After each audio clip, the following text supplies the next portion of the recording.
We can just move on to one other area, which obviously is affecting life and Jewish life in the sense of the community centers, specifically the synagogues, the Bet Knesset, Bet Tfilah, Bet Knesset, where for hundreds of years, thousands of years, these were places where people, individuals came together and created community, identity, solidarity, empathy, and also at the same time praying to God. And that was the house of worship, that was the place they came to. That gave them tremendous inspiration and strength to deal with the challenges in their lives. And then all of a sudden, almost unprecedentedly throughout history, these houses of worship are closed. They've been closed for a couple of weeks, 2, 3, 4 weeks in some cases. How do you explain that? What's the opportunity there? Well, first of all, it's an opportunity for the rabbis of these synagogues, of these shuls, to rethink their role. They've gotten too complacent, and what goes on in the synagogue has become too routine. It's going to have to liven up a little bit and take on more meaning. But here's the really important thing. Is Judaism a communal religion or a private religion? Is it about groups of people, or is it about the individual?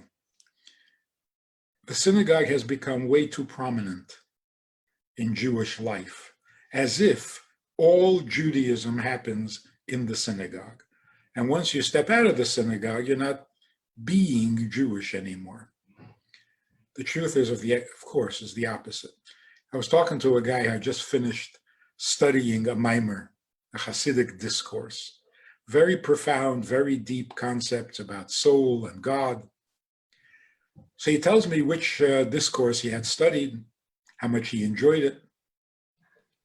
So I said, okay, good. Now you're going to be a better husband. He said, no, this discourse had nothing to do with marriage.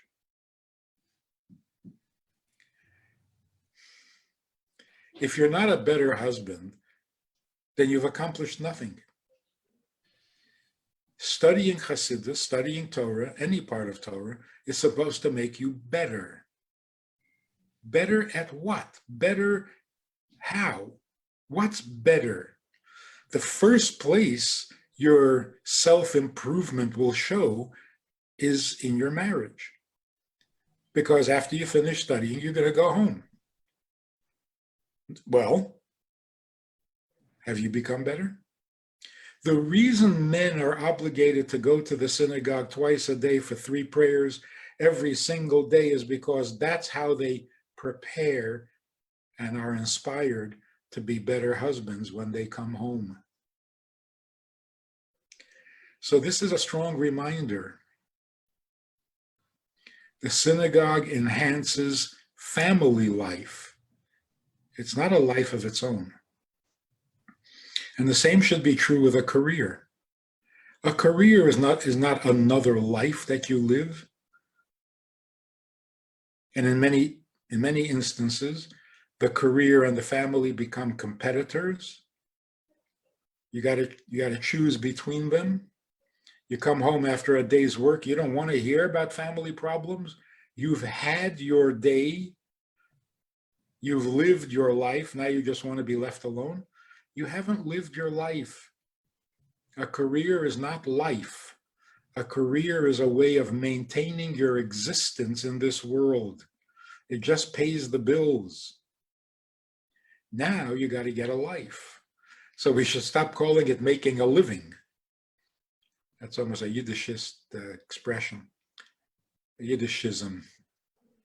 You go to work to make a living. No, you go to work to be able to feed your family. You still haven't gotten a living. So now we're learning and we're feeling and we're seeing and we're understanding. The synagogue was never meant to be the center of life. It's one of 613 mitzvahs. And it's meant to make you a better husband. Now, you have all the time in the world to be a better husband.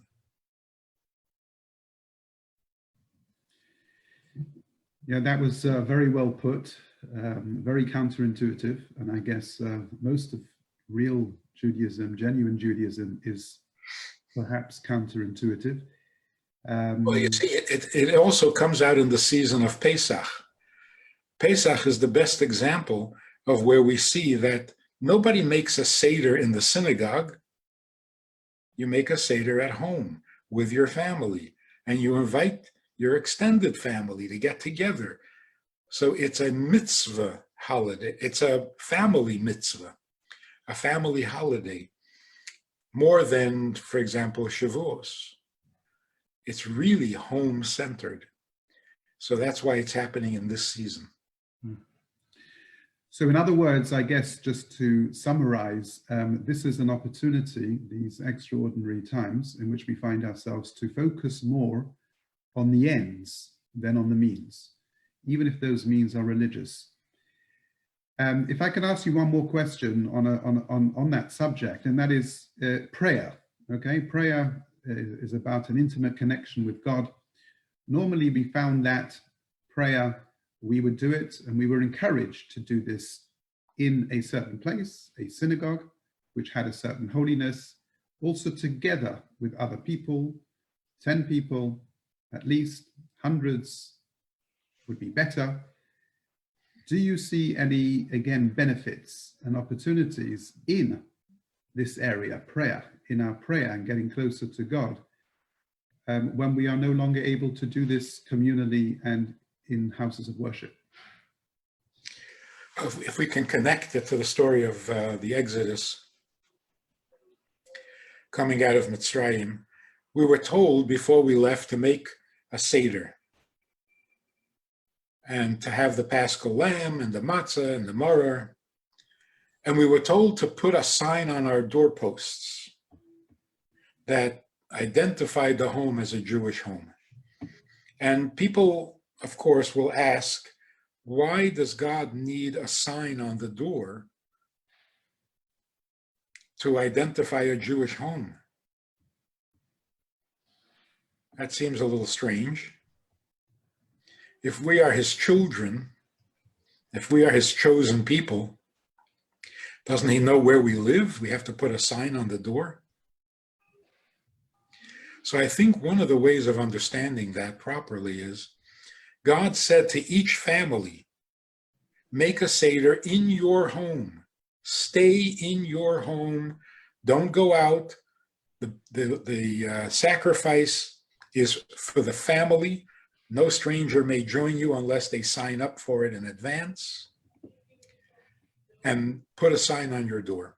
What it means is, of course we are God's people. Of course we are God's children. But sometimes we are treated as a collective. The Jewish people. God said, when it comes to Pesach, each person mark your door as an individual. Because this is going to be not only a collective exodus, liberation, it's going to be a personal liberation. As God says, I will come to your door to take you out of Egypt. It's not, let's all gather in a square or in the synagogue. No, stay in your home and I will come to you and take you out of Egypt. So what's happening is that the focus on the individuality of the preciousness of every individual as an individual is being highlighted. It's amazing that if you stay home and say the same prayers that you would say in shul, it is just as pleasing to God today as it would be in normal times when you say that in the synagogue. There are some things you cannot say at home because without a minyan, you can't say Kaddish and you can't say Kedusha because those things are so holy that they need a minyan. You got to have 10 souls before you can do something so holy. And now when you're home, you're not going to be able to do that. What is God telling us? You don't need that. The times that we're in is special times. In normal times, you need that whole extra additional holiness that can only come when you have a minyan. Today, we don't need that. God is saying, I just want to hear from you privately as an individual, as a family member, your prayer in your home, your way, even if it's not perfect. Like so many people had to make their own Seder, and they really don't know how to make a Seder. They never did before. They have no experience. They were always at a rabbi's Seder or Zadie's Seder. Now they were forced to make their own Seder. And God is saying, I know you're going to make mistakes. You're going to put this before that, and you're going to dip this into the wrong thing, and you're going to, yeah. And God says, that's fine. That's fine. I just want to hear you make a Seder to the best of your ability, because we all know we're not perfect, which is perfectly okay.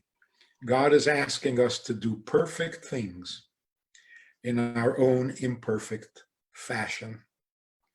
So the preciousness of the individual and the compliment where God is saying today, after all these years of exile and after all these years of heroic behavior on the part of Jewish people, I don't need heroics anymore. Now I just need one little mitzvah, privately, sincerely, wholeheartedly. Do it at home. So it's a huge compliment. God is telling us, it's just you that I'm interested in. I don't need crowds. I mean, if you're aware of the fact that in New York, not so long ago, there was a great assembly. 90,000 Jews got together in a stadium. 90,000 Jews in a stadium because they had completed the study of the Shas, of the Talmud. Pretty impressive. A huge gift that the Jewish people gave God. A very powerful statement of our devotion to the Torah. 90,000 Jews completed the study of the entire Talmud. Now God says, that was great. Let's go to the opposite extreme. Not 90,000, not 10,000, not 10. Just you. You in your home doing the best you can do in your own clumsy way, in your own inexperienced way. I love it. That's what I live for, God is saying. That's what I need. I just need you as an individual to join me in my holiday. That's progress. And we should take it as a huge compliment.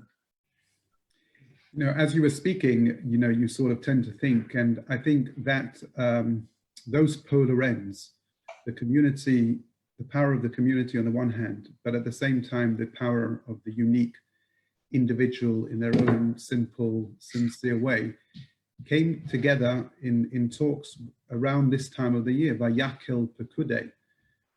The Rebbe would speak about those two parashiyot coming together, Vayakel celebrating the power of the community on the one hand, but at the same time, let us not forget the power of that individual, because in a way, it's more unique and special in its own way.